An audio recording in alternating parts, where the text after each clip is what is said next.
Live from our 7 Tasmania studios, your nightly news with Kim Miller begins now. Good evening and thanks for tuning in. Well, in a major easing of COVID restrictions, Tasmania's mask mandate will be scrapped in retail venues from midnight.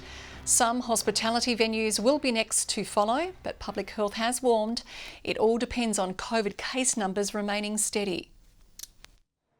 Hospitality venues have felt the pinch of COVID for the best part of 2 years. We've really suffered and there's been a 30 to 40% downturn in trade. Hobart pub owner Ian Vaughan says the mask mandate has deterred some from supporting local businesses. It has been really frustrating and we're looking forward to some future changes next week. From midnight, masks will be scrapped across all retail settings. Restaurants, cafes and office spaces will follow next Friday, and next Saturday the mandate will end for large-scale events. At the moment, we've got levels of disease in the community that our healthcare system is coping with and businesses more broadly. Masks will still be required in high-risk settings like pubs, nightclubs, high schools and hospitals as Public Health monitors for any spike in case numbers, the state recording 937 new infections overnight. Risk can increase and at some time in the future it may be necessary to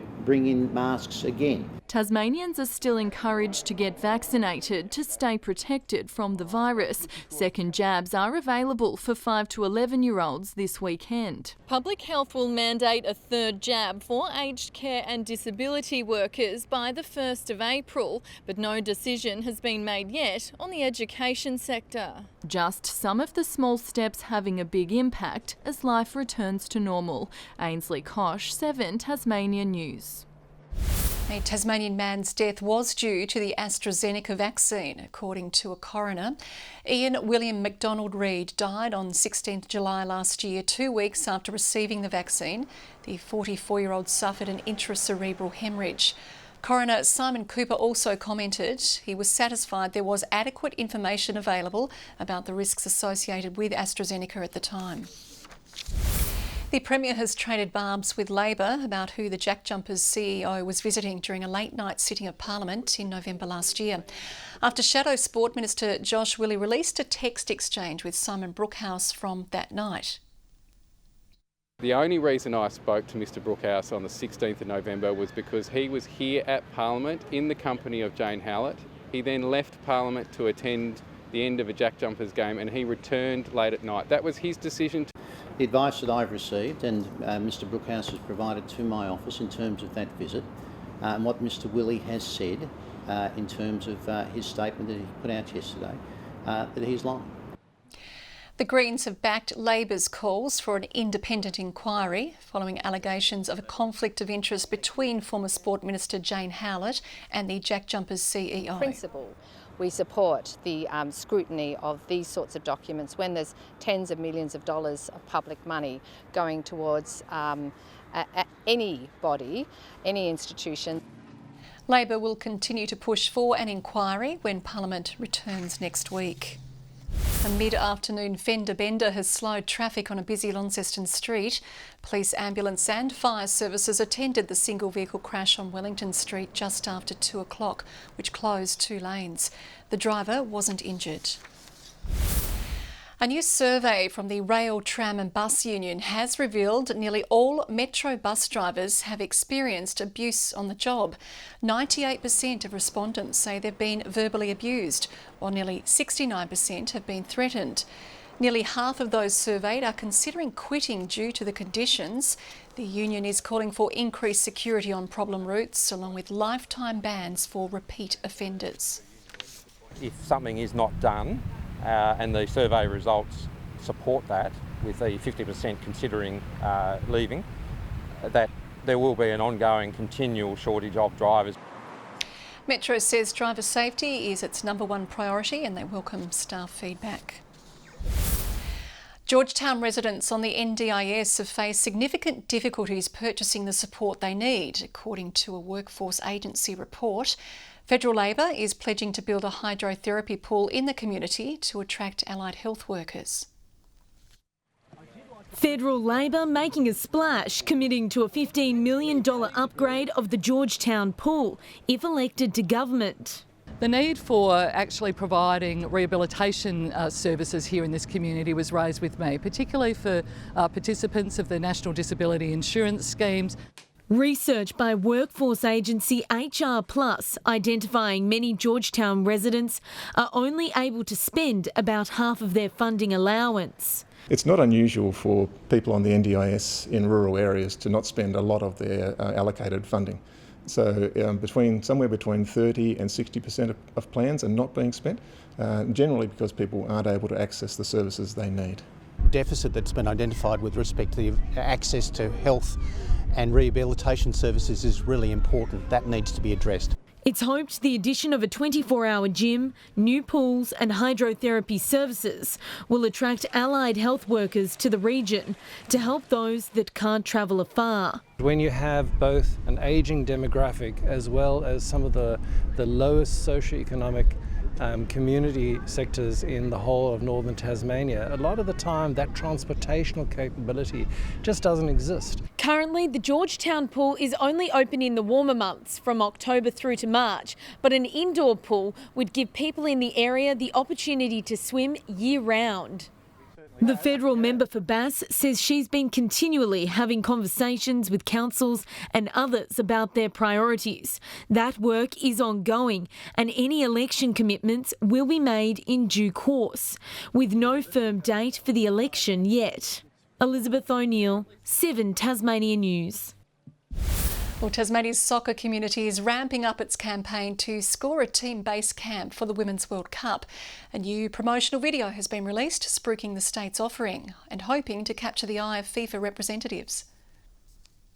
Having established the highest portion of female soccer participation in the country, Football Tasmania believes it's ready to handle the big responsibilities. We're committed to continuing to grow the female game, not just in participation but in refereeing and coaching and other leadership roles, and there's no question that having base camps here will help that.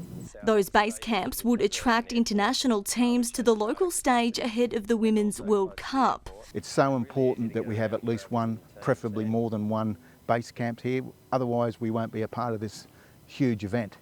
The 4 potential venues, including 1 in the south and 3 in the north of the state, have been highlighted in a new video shown to FIFA representatives. You could be talking about 10 or 20,000 people that are following their team around. The Women's World Cup is the single biggest women's sporting event in the world. The soccer fraternity in Kingborough ramping up efforts to secure the bid. Enlarging the pitch, returfing the pitch, new lighting, that'll all be done by the end of this year. FIFA is expected to make a decision in the coming weeks on which venues make the shortlist, and the government is hoping $10 million worth of upgrades will be put to good use. What was made clear to us by Football Tasmania was that we needed upgraded and better facilities to have any chance of that happening, and that's why we committed the $10 million. The final call ultimately on the players themselves. 32 teams will qualify for the Women's World Cup for next year, and really it's up to them from that list where they base themselves. Grace Evans, 7 Tasmania News. A cheeky cat who took a joyride in the back of a Woolworths delivery truck is facing adoption if the owners don't come forward soon. The furry feline, now known as Richie, is happily residing at 10 Lives in Hobart. But workers say the Ginger Tom will have no trouble landing on 4 paws in a new home. The vets had difficulty assessing his heart because he's purring so loudly that they could hardly hear it, but that's a really good sign that he's very, very happy. With a cat brought through the doors every half hour during peak periods, rescue shelters are pleading with pet owners to microchip their animals. Improving the mental health of Tasmanians is a target of the state government in its latest 5-year plan. The strategy has helped reduce smoking rates since it first ran in 2016, but some issues remain difficult to tackle. Tasmania, when it comes to our level of cardiovascular disease, our chronic illnesses, we can do far better. In fact, we have some of the most challenging statistics across the nation. I'm all for dealing with the chronic issues that are in community, but if we can actually stop that happening longer term, I think it's the way to go. $18 million is going towards the Healthy Tasmania 5-year plan. The ground has been marked and cameras have moved in for the sold-out charity clash between Richmond and Hawthorn in Devonport. Tigers legend Matthew Richardson is back for the match with mixed emotions after feeling his hometown's pain during the disaster. From fractured hearts comes a football pulse. Aussie rules is only a game, but its healing effect could be seen in the smiles as Devonport's aspiring players punted the Sharon over their heroes' heads. And I saw some news come up on one of the news channels just while I was in the gym, and thought, oh gee, this doesn't look good. And then the news filtered through, and I a great sense of sadness, and then straight away thinking of all the people I knew down here. The shockwaves were felt far and wide, sparking the AFL's swift response. To see that car park full, I guess it made me feel good that everyone is coming together for this game this weekend. For all the community's been through, it just feels great to be in a position to put a few smiles on some faces. Devonport Oval, the centre of tomorrow's action, is being transformed. The ground has been marked, scaffolding for cameras is at the ready, and the bar has been stocked for the 10,000 fans heading this way. This is just something that the AFL decided to do, and I think it's a really great gesture, and hopefully it'll go to some part to make things, just let people know that they care. The two clubs will also christen the brand new change rooms. The paint has barely dried on Devonport's state-of-the-art revamp, but Magpies president Jared Ennis says there's no better tenant than AFL talent. It's also probably the excitement of having AFL on the coast, and to come to the home of football at Devonport, play here is pretty exciting for all of us. While nearby, a new tribute for basketballer Chase Harrison, the Devonport Warriors calling him their little warrior, as the community rallies once more to heal Hillcrest. Tasmania's slim one-day cup final chances have been dealt a blow, with two key players set to miss Sunday's clash with Victoria at Blunston Arena due to COVID. Tim Ward and BBL Player of the Year Ben McDermott are isolating after contracting the virus. After both matches against New South Wales were washed out last week, the Tigers must win and hope other results go their way to qualify for the finals. Interim head coach Ali De Winter is backing his bowlers to be the difference. We've probably got our strongest bowling attack that we can put on the field. We know we need to bowl the opposition out, probably to give ourselves a really good chance to win the game. So we've gone in with that mindset that our best bowlers will get the job done for us. The coach also says it's unlikely former Australian captain Tim Payne will play again for Tasmania this season. Basketball Raceway was abuzz today with the local motor racing season set to fire up this weekend. The Tasmanian Circuit Racing Championship starts tomorrow, and cars were unloaded this morning before hitting the track.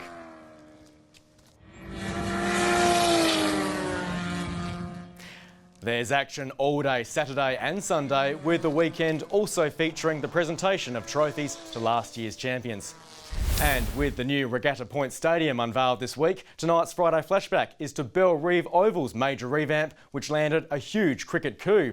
A then record 16,000 fans crammed into the ground to see Australia and England in 2003, following a multi-million-dollar transformation.